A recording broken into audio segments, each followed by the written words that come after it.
Complete your answers as you listen. At the end of the test, you'll have 2 minutes to check your answers. Part A. In this part of the test, you'll hear 2 different extracts. In each extract, a health professional is talking to a patient. For questions 1 to 24, complete the notes with information you hear. Now, look at the notes for Extract 1. Extract 1, questions 1 to 12. You hear a doctor talking to a patient called Mrs. Brigi. For questions 1 to 12, complete the following notes with a word or short phrase. You now have 30 seconds to look at the notes.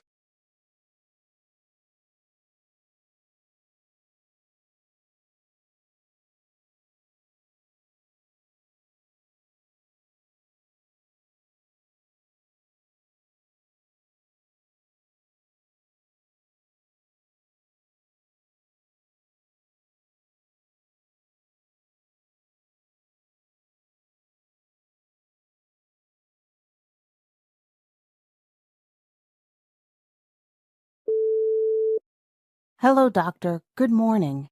Good morning. May I know your problem? Well, I have headache. The headache first began 2 months ago. I feel a sensation of pressure. The intensity is moderately severe, making regular activities difficult. I fear I am getting much closer to sinus congestion, or maybe photophobia. What's your age? 42, doctor. Do you drink or smoke? Well, I do not smoke, but I drink regularly. Tell me if any of your family members have any history of illness. My father and brother have a history of migraine, doctor. Is there any congestion in your chest or throat? Yes, I have some sinus congestion. Did you have any cardiovascular problems? No, doctor. Any gastrointestinal problems in the past or present? No, doctor. Are you taking any medications? No, doctor. Are you allergic to any medicine? Yes, codeine. Do you have any muscle cramps, joint pain, back pain, or limb pain? No, doctor. Do you have any musculoskeletal problems, or in the past? No, doctor. Well, the sense of smell of your cranial nerves was intact. Neck range of motion was normal in all directions. There was no evidence of cervical muscle spasm. No radicular symptoms were elicited by neck motions. Shoulder range of motion was bilaterally normal. There were no areas of tenderness. Tests of neurovascular compression were negative. There were no carotid brutes. Back range of motion was normal in all directions. Position and vibratory sense was normal. Your gait has no abnormal components. Tandem gait was performed normally. There is no edema or significant varicosities. You have developed migraine without aura. I am going to describe therapeutic trial of Inderal 40 milligrams, half tablet twice a day for 1 week, then 1 tablet twice a day for the next week, and then for the 3rd week, 1 tablet thrice a day. Continue these medications for 3 weeks and meet me again after 3 weeks.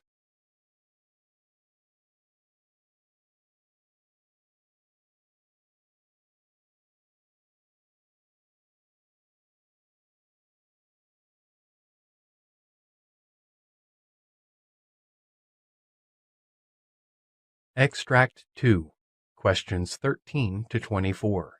You hear a physician talking to a patient called Mrs. Crome. For questions 13 to 24, complete the following notes with a word or short phrase. You now have 30 seconds to look at the notes.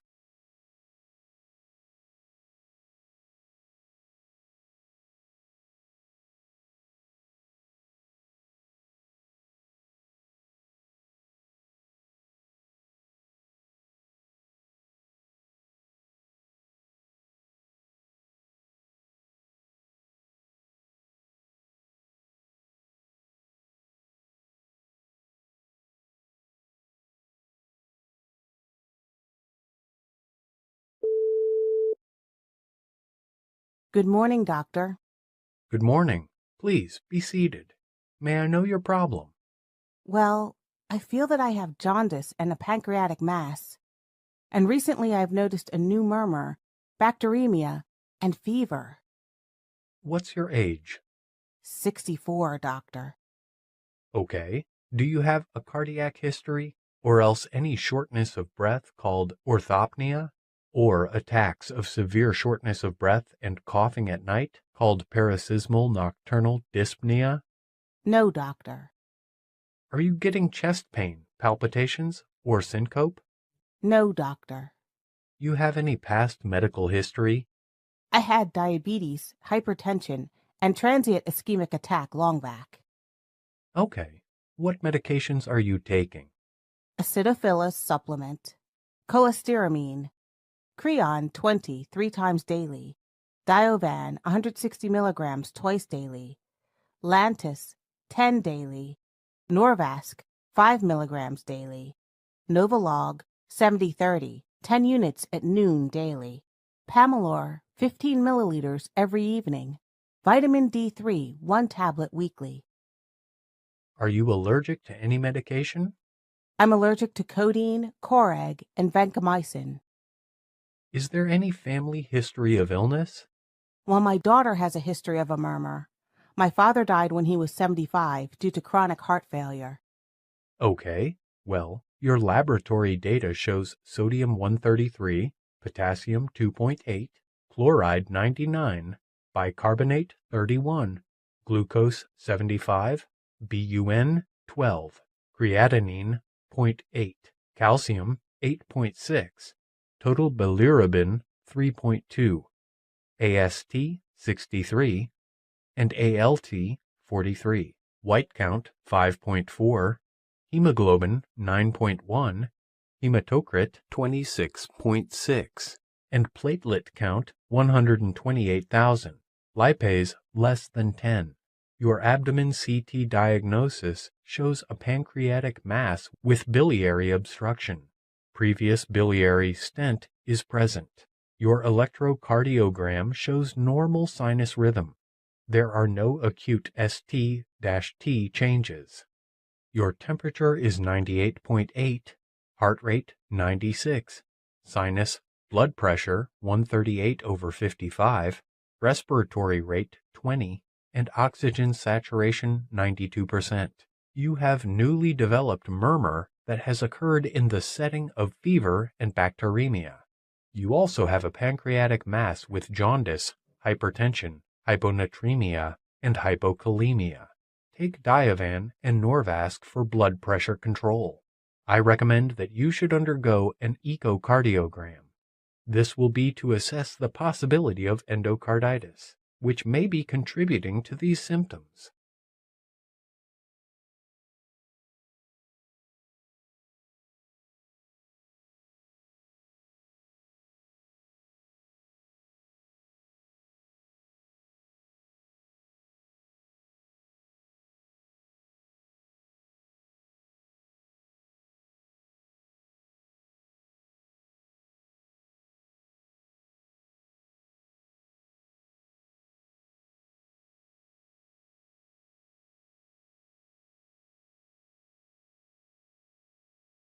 This is the end of Part A.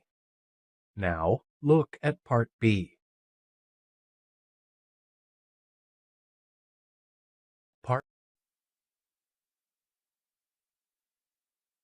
B, questions 25 to 30. In this part of the test, you'll hear 6 different extracts. In each extract, you'll hear people talking in a different healthcare setting. For questions 25 to 30, choose the answer A, B, or C, which fits best according to what you hear. Now look at question 25. Now, read the question.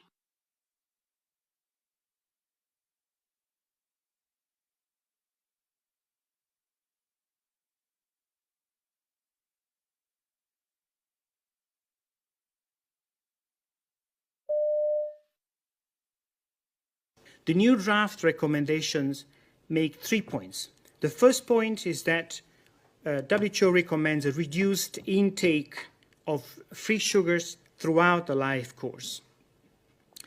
The second recommendation is that the intake of free sugars in both adults and children should not exceed 10% of total energy intake. But we also make a third recommendation, and that is that a further reduction to less than 5% of total energy gives additional health benefits. We know that dietary risk factors are very important factors for the risk of non-communicable disease. We have an epidemic of non-communicable diseases. We have at the moment 36 million people dying from non-communicable diseases, most of them in the developing world, 80%. We have a projection of 50 million for 2030, so it's huge. And dietary risk factors, as well as tobacco, are one of the main determinants of those diseases. I mean, if you remove the risk factors, then a lot of those deaths can be preventable.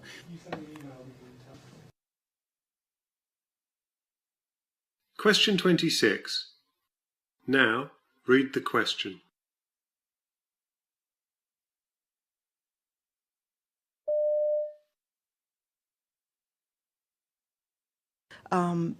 Overall, what we found were some very reassuring things for physicians caring for women with epilepsy and for women with epilepsy who are planning to become pregnant. Because what we found is counter to previous dogma, I think, women with epilepsy are not at a substantially increased risk of having to have a C-section during their delivery, late pregnancy bleeding, or premature contractions or delivery. Also, the findings strongly support that if a woman is seizure-free for a period of time, 9 months to 1 year, prior to becoming pregnant, it's very likely that she will continue to remain seizure-free throughout the pregnancy. So this is very reassuring information to women and their physicians as they plan going ahead with pregnancy.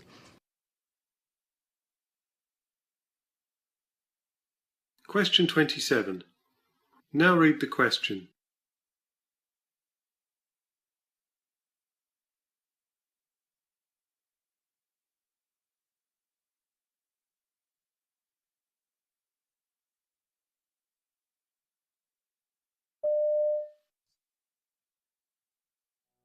Opioids like codeine have very limited evidence in the management of chronic persistent pain. I think our role in the pharmacy is to have the conversation with patients to help them understand the biopsychosocial model of chronic pain and to shift their expectations towards improving their function rather than expecting a cure of their pain. We also need to refer these patients to a GP for a comprehensive assessment. Annoyed customer. This will take more time out of our busy schedules and more money out of our pockets on pain relief, thanks to those who abuse it. It's important to help consumers understand that codeine is a highly addictive drug. We know that tolerance, dependence and addiction to codeine can develop very quickly, and that many people are self-diagnosing and self-treating with codeine combination products available over the counter. I think it's important that we can reassure patients that there are alternatives available in the pharmacy and that if they do need codeine-containing products, that they can still get them on prescription from their GP. Question 28. Now read the question.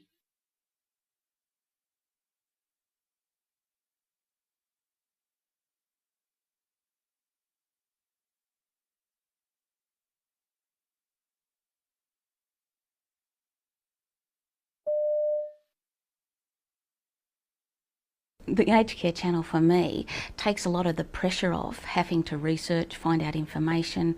The staff are accepting of it, so it's just another tool, another resource that we use very often, and I'd have to say they embrace it because it's something they can go and do on their own, but it's also something we can do as a group. The aged care channel is pivotal in our training and development resources. It's something that we use all the time. It's part of induction, it's part of ongoing education, it helps registered nurses with their ongoing professional learning. We couldn't do without it.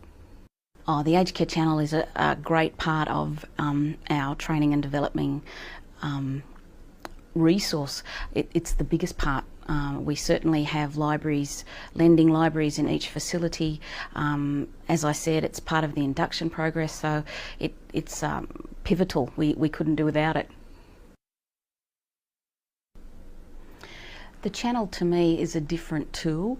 We don't have the equipment or the skills to make DVDs or live television, so it brings another type of learning, because everyone learns differently, right into rooms right across the villages. So for us it's a different method, and a lot of the staff really respond to that rather than someone just talking at them. So the interaction, the acting, the scenario all adds to the learning.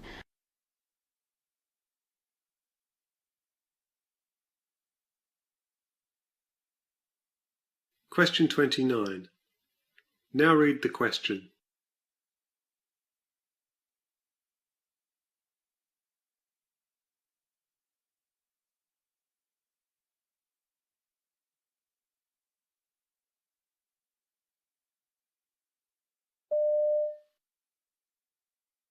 The idea here is to take those cells out of her body or patients' bodies and reprogram them. That's the term for gene editing. Reprogram those cells to identify cancer, put them back into the body in much larger quantities so that the army has expanded, and then see if that can fight the cancer.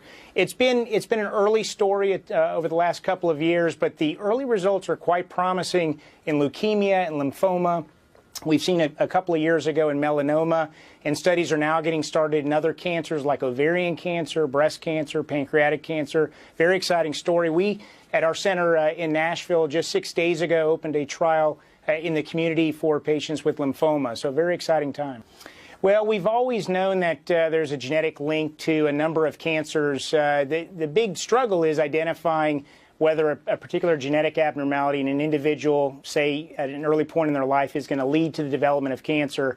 So we know for several cancers there's a high risk with certain genes. I guess the one that has caught a lot of attention over the last several years has been what's called the BRCA or BRCA genetic alterations that lead to an increased risk for breast cancer and ovarian cancer.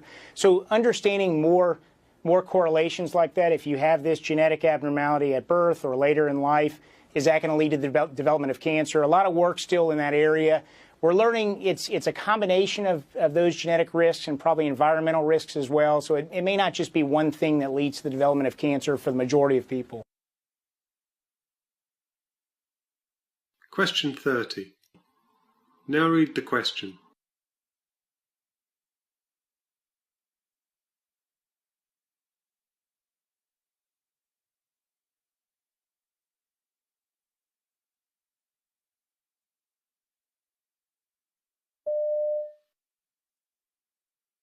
All right, so Mrs. Smith is a 68-year-old lady. She was admitted 3 days ago with an exacerbation of the COPD. She had a 4-day history of increasing shortness of breath on exertion, not relieved by her puffers. She has no comorbidities and no infection control precautions.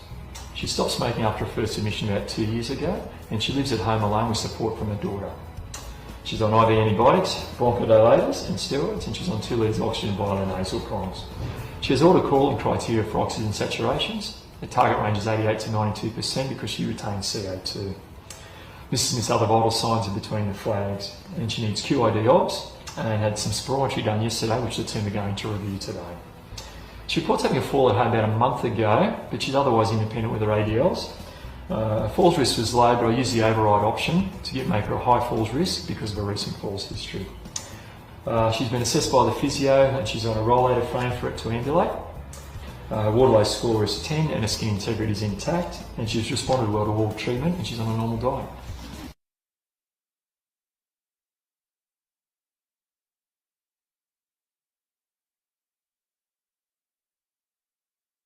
That is the end of Part B. Now, Turn over and look at Part C.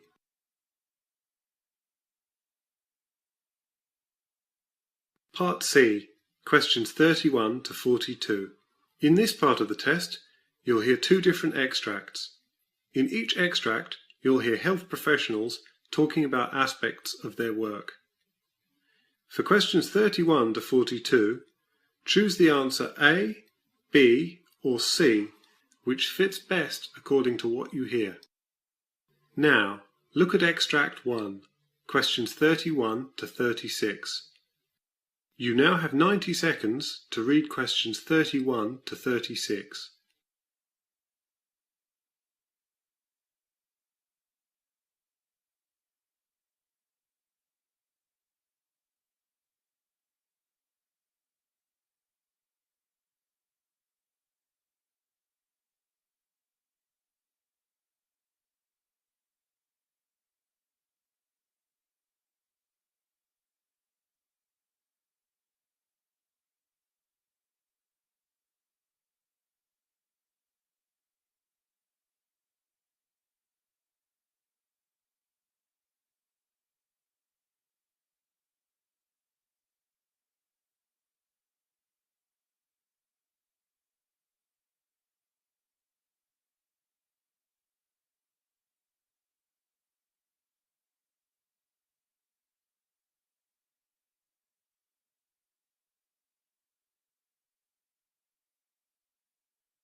Now, answer question 1.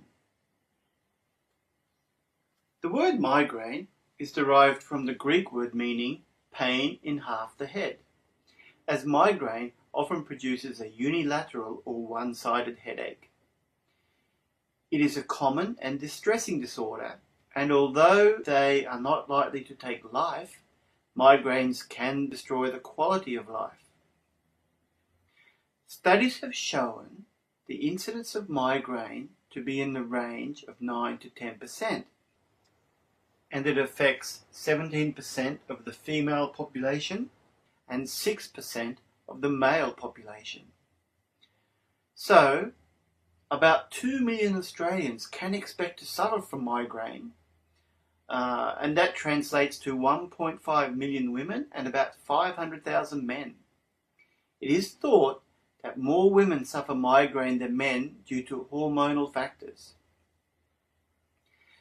There are several types of migraine, the two main types being classical migraine and common migraine. Classical migraines are preceded by an aura, the duration of which varies between 15 minutes up to almost an hour. The headache usually lasts 6 to 8 hours, although they can last up to 72 hours. Common migraines are not preceded by an aura, and the headache lasts between 4 and 72 hours and can be pulsating and unilateral. An upset stomach and vomiting are common symptoms. Migraines can be divided into a number of distinct phases. The first phase includes the early warning symptoms. A significant number of migraine sufferers experience warning symptoms for up to 24 hours before the attacks start, but may not recognize these signs unless they know what to look for. The common symptoms include changes in mood, and these moods can vary from elation, such as feeling on top of the world and full of energy, to opposite moods, such as feeling depressed and irritable. There are several abdominal symptoms common to migraine, including nausea, changes in appetite, such as intense hunger or sugar craving, constipation, and diarrhea. Neurological changes may also occur prior to the migraine, including drowsiness, incessant yawning, symptoms of dysphagia, such as difficulty in finding the right words, a reaction to excessive brightness or sound, and difficulty in eye focus. There may also be changes in behavior, such as hyperactivity, clumsiness, or lethargy. And many sufferers report muscular symptoms, such as general aches and pains.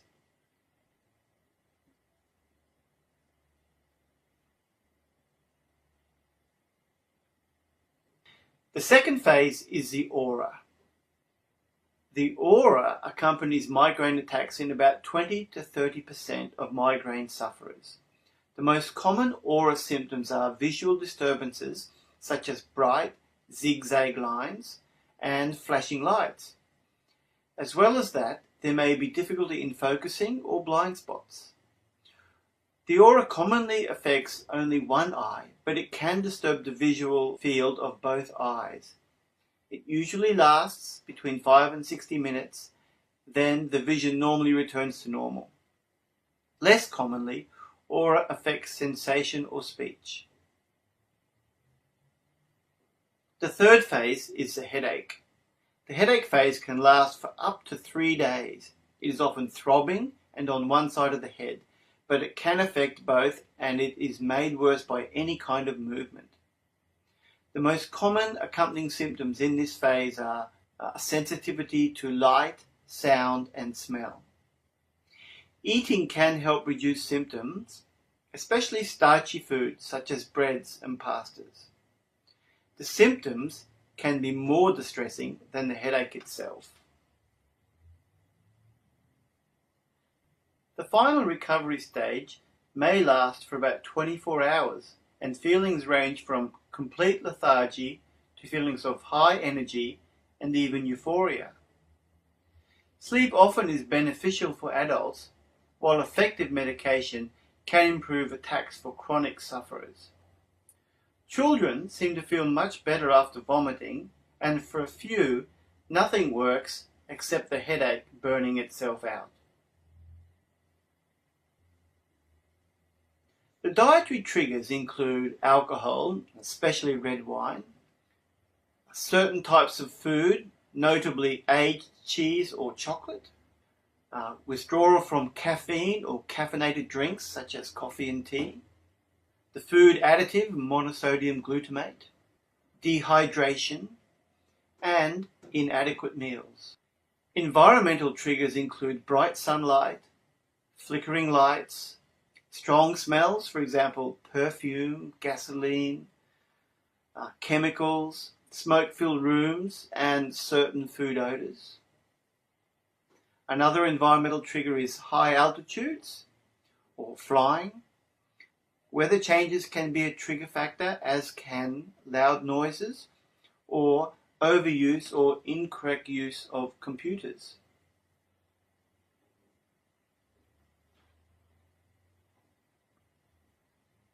Other trigger factors include the hormonal triggers. Hormonal fluctuations are implicated as a significant trigger for women, as 3 times as many women suffer from migraine headaches as men. This difference being most apparent during the reproductive years. The hormonal triggers may be menstruation, and a UK study found that 50% of women are more likely to have migraine around menstruation, ovulation, use of oral contraceptives, pregnancy, and it may be worse for the first few months, but in 2/3 of women it improves in the latter part. The physical and emotional factors which can trigger migraine include a lack of sleep or oversleeping, and even as little as half an hour difference in routine, such as sleeping in on the weekends, can make that difference. Illness, such as a viral infection or a cold, stiff and painful muscles, especially in the scalp, jaw, neck, shoulders, and upper back, sudden or vigorous exercise, emotional triggers such as arguments or excitement, and relaxation after stress. which is known as the weekend headache. There are a variety of treatments available for migraine sufferers, and non-medication treatments such as ice can, in some cases, reduce the impact of a migraine episode. This is because, during a migraine, the blood vessels in the head tend to dilate, which means they open more widely. They may become swollen with blood, and this in turn leads to pressure on the nerves surrounding them. The nerves begin to send pain signals before the onset of migraine. Wrapping the head with an ice pack can bring migraine relief through the cooling of the blood vessels. As the blood vessels cool, they become constricted and return to normal size. This can lessen blood flow to the head and, as a result, reduce pressure on the nerves, thereby providing relief from pain. Another non-medication treatment is biofeedback. The biofeedback technique trains people to improve their health by controlling certain bodily processes that normally happen involuntarily, such as heart rate, blood pressure, and muscle tension. Relaxation techniques may also be helpful at stopping an attack once it has started. The techniques include deep breathing, massage, and stretching. Individuals with occasional mild migraine headaches that do not interfere with daily activities usually medicate themselves with over-the-counter, non-prescription pain relievers such as paracetamol, aspirin, or NSAIDs like ibuprofen.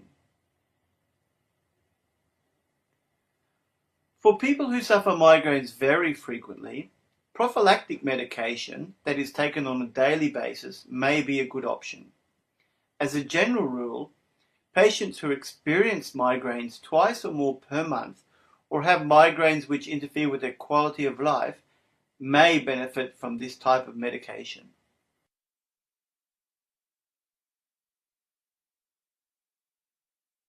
Now, turn over and look at Extract 2, questions 37 to 42. You now have 90 seconds to read questions 37 to 42.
I'm here with Dr. Jeffrey McLean, who's an expert in neuromuscular disease.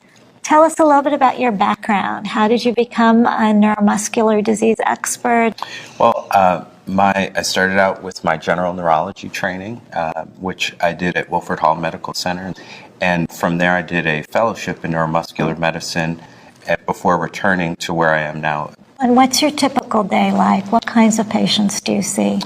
I see a fairly broad mix of patients, but when I'm doing specifically neuromuscular medicine, I do a lot of procedures, electromyography, which is a procedure that we use to help diagnose neuromuscular diseases. The type of patients we see range from patients with neuropathies, to patients with muscle diseases that we call myopathies, to patients with disorders of the connection between the nerves and the muscles, neuromuscular junction disorders such as myasthenia gravis, to problems with the motor neurons such as ALS or amyotrophic lateral sclerosis. So a variety of very common diseases and some that are more rare and very have very serious prognoses. Exactly, that's right.